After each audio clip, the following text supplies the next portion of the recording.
All right, so I actually, was sitting here thinking of ideas to do, and Spirit guided me to use the dice that I had with different like numbers or planets or, signs and things like that. And this is absolutely crazy because once again, my spiritual team confirms everything. So I had done a previous video.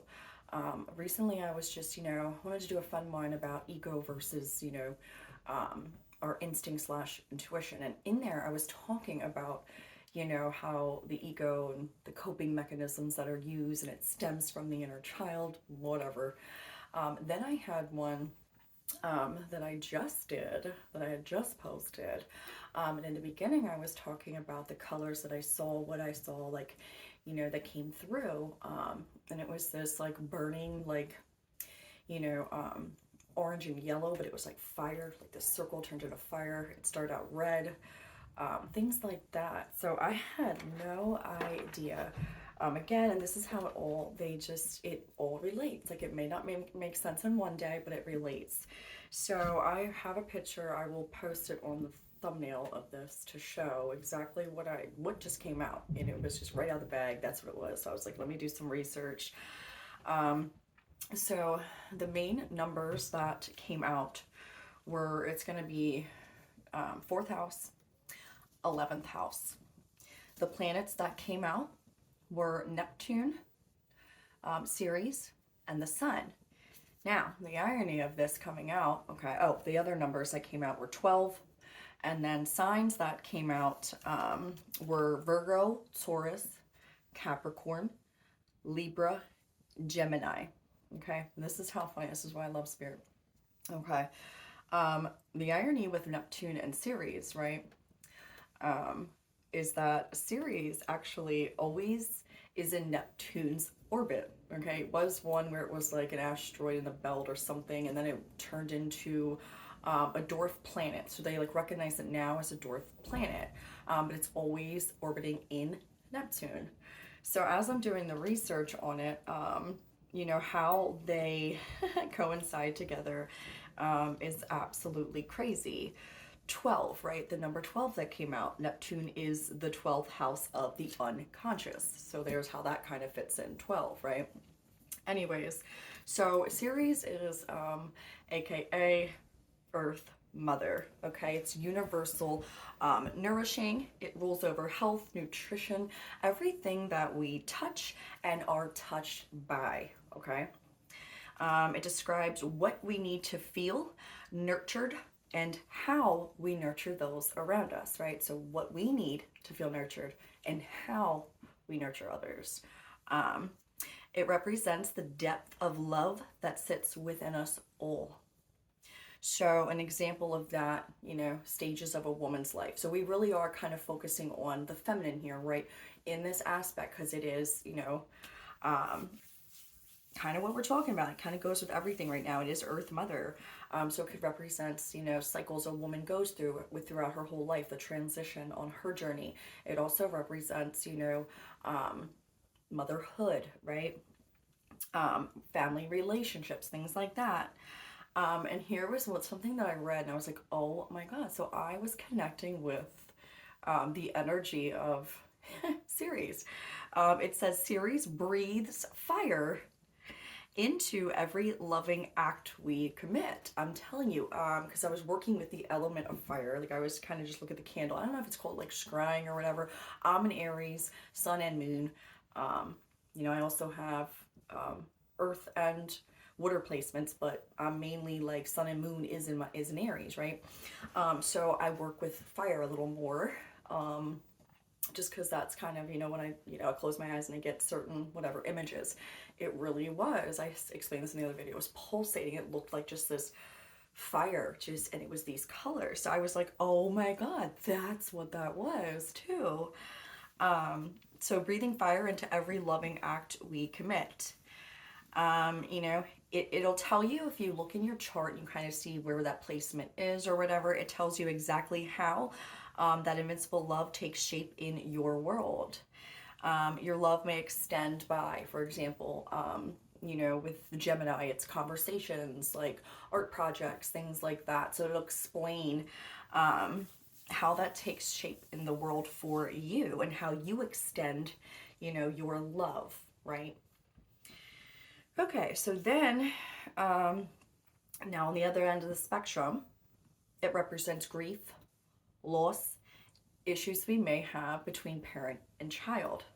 Now, this could represent the relationship you have with your mother. Okay, so there could possibly be a mother wound there. Now, this could be for a feminine or a masculine, but we are talking about Mother Earth, like Earth Mother, whatever. Yeah, Earth Mother. Okay, so then we get into the planet Neptune. Okay, I love how this just all you know, really goes. Okay, so Neptune is the psychic planet. It represents ideas, inspiration, spirituality, compassion, you know, the dominion, dreams, delusions. The placement of Neptune in the birth chart relates to parts of our lives where we refuse to be limited by beliefs or tradition. Then you have the Earth Mother. So it's the parent-child dynamic, family, right? Mother. Neptune. It refuses to be limited by traditions or beliefs, things like that. So there is already, they're talking about an issue here stemming from childhood, the way you were raised, things like that. Okay. It's the planetary, Neptune is the planetary ruler of self-destructive water sign Pisces. Neptune currently is in Pisces right now. It is going to be moving into Aries in 2026, and it relatively stays in the signs for like roughly 14 years. So pretty soon here we're transferring into, no, who cares, okay? We're going into, Neptune will be in Aries, okay? Yeah, and again, okay, so with Neptune, I had to just write little notes down because, you know, I'm still learning the astrology myself, planets, different places, my own birth chart, you know, it can get quite tricky. So, Neptune wants to dissolve the boundaries and seek the source. So right there, that Neptune is all about, you know, it refuses to be limited by beliefs, traditions. It wants to seek the source of, you know, the problem, and dissolve the boundaries there. Okay, like what's really going on, what this really is. Like let's go. Let's heal this and continue moving forward. Like, you know, we're breaking cycles here, right? We're breaking generational. I don't know. I don't like to call them curses, but it is ancestral. Karmic ancestral DNA clearing. That is what a lot of us are here to do. That's what we signed up for. So, you know, I just thought that was awesome. You know, the 12, the fourth house, Neptune, Ceres, the whole message was just so direct. And I love when they do that for me because it's just like, you know, like I said, I leave it up in the air for them to decide what they want to talk about. So anyways, now, the dark side of Neptune is, you know, lies, deception, propaganda, escapism, okay? Which is, again, funny. In another one, the one I just recently posted, I had no idea. And I was like, oh, okay, they want me to talk about this. Like, I really didn't want to, but potential warnings for addictive behaviors, drugs, alcohol, blah, blah, blah. I had kind of briefly went into, you know, my experience with it. I mean, just basically that I, you know, had dealt with all of that. That was something I used as an escape mechanism. And it was just so random because, like, I really was like, oh, I really don't want to do this, but where's this? Here we are, right? It's all coming together now. So I want to make sure I didn't miss anything as far as that. Yeah, no. Oh, last thing about Neptune. It's the divine potential. It's, what is that? Universal love and cosmic consciousness. So it's the divine potential, universal love, and cosmic consciousness, okay? And then what is the Neptune is the 12th house of the unconsciousness. So again, it's very fitting here how we are transforming, into this whole process of consciously waking up as a collective. It's just such an amazing time. Um, and I wouldn't miss this wave for anything. So all the BS that we just went through, I mean, not to say that life's going to be just all, you know, rainbows and butterflies over here, but hey, we got through most of the bullshit to where now a lot of us get to have fun and really co-create and step into what, our freaking life purpose is, our soul mission, why we came here. Okay, so that was just a little bit about I'm just, oh my god, I'm grateful, like that energy with Earth Mother, man, that was wild. Like I was just watching it, I'm just like, what is that? It was so cool. And then right before I hit the record button, what came out was 2 of Earth, 7 of Water, 7 of Air, and 10 of Fire. So I also had seen the Emperor Tower, things like that. So if you are a masculine watching this at some point, you might be having issues with your mother, some childhood issues as far as her traditions, her beliefs, that might be interfering with what you want for your life. Now, if you are a feminine, same thing applies, okay? At the end of the day, though, there is some sort of hesitation here. It really is. Like, you're just deciding, like, should I really go for this? Like, my dreams, my passions, things like that. Like, the fear sets in, the doubt that, don't. All of my videos have been talking about this, do not let self-doubt creep in. You have to make this decision. Either you're going forward and you're committing fully to this, your life purpose, right? Or at least attempting to step into it, or you're going to hold yourself back over some issues regarding, it could be a mother wound, family traditions, or just, not wanting, it's going against what your family believes, right? So really, if you really should check out where Neptune, Ceres is your 4th house, your 11th house, even your 12th house. Take a look at this. Oh, the sun came out too. As well. So again, for me, it's like, what brings you joy, right? And the sun also to me represents, like, it's illuminating, right? The path, like you're seeing like where you want to be, what makes you happy, your joy, all of that stuff too, right? It's just, you get it. Yeah, there's definitely some you really might have some people in your ear about this. They may not be happy with this decision for you to, oh god, for you to walk away.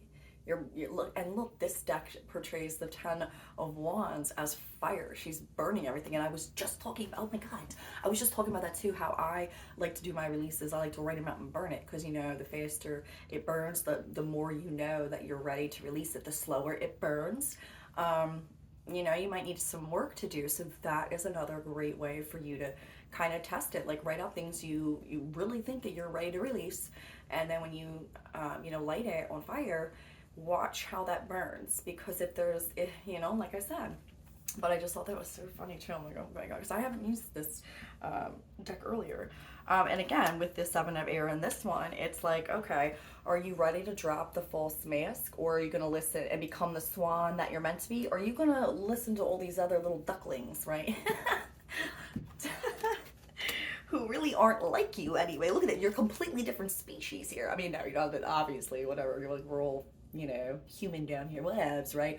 But I'm saying, like, bro, you have the wings here.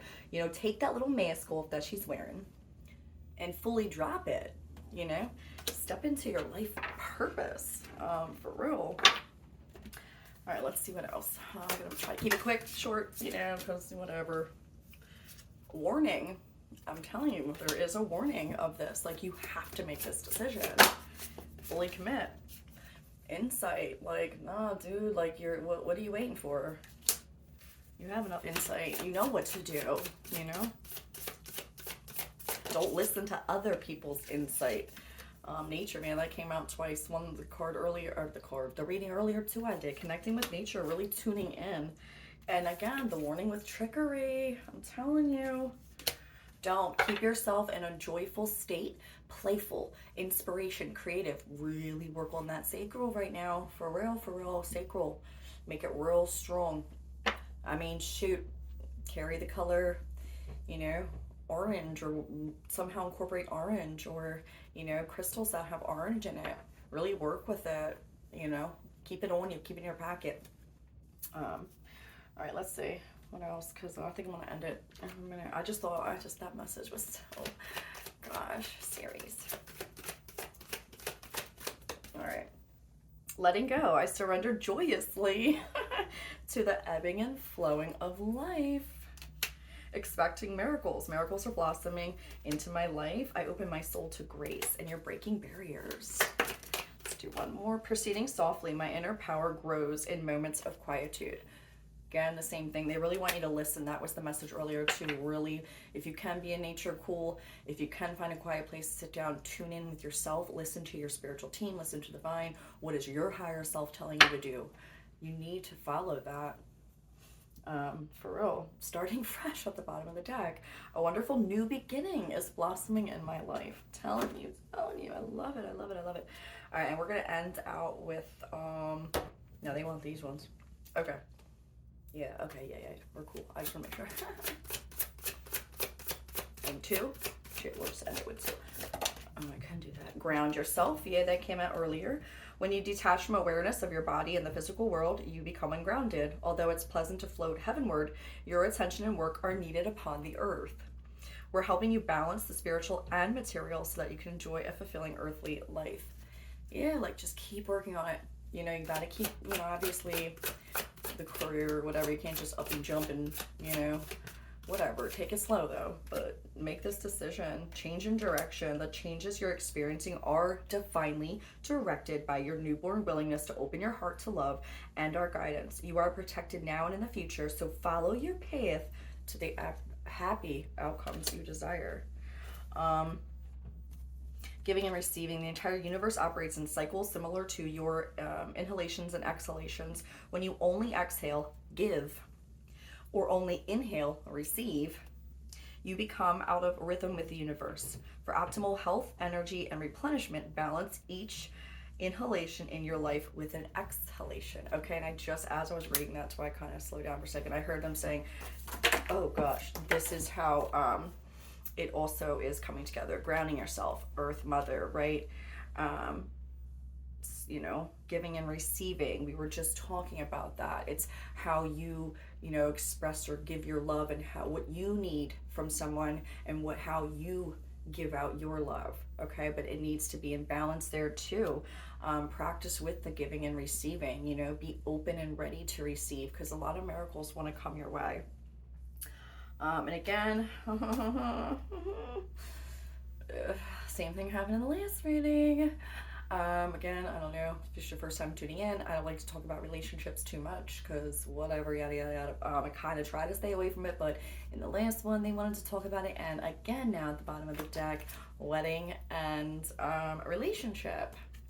So yeah, obviously, you know, your primary one first should be with yourself and the divine, the connection you have there, because you know what, again, when you water yourself and you take care, you thrive, right? It's like the plant, but you have to, oh my God, I can't even talk right now. When you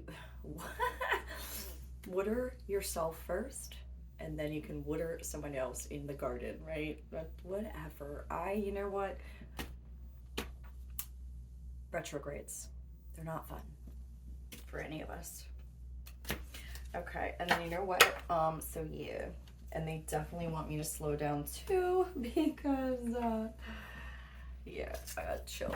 Listen, today I ate healthy for the most part, but you know, I didn't really need, but I did a sugar-free caffeine.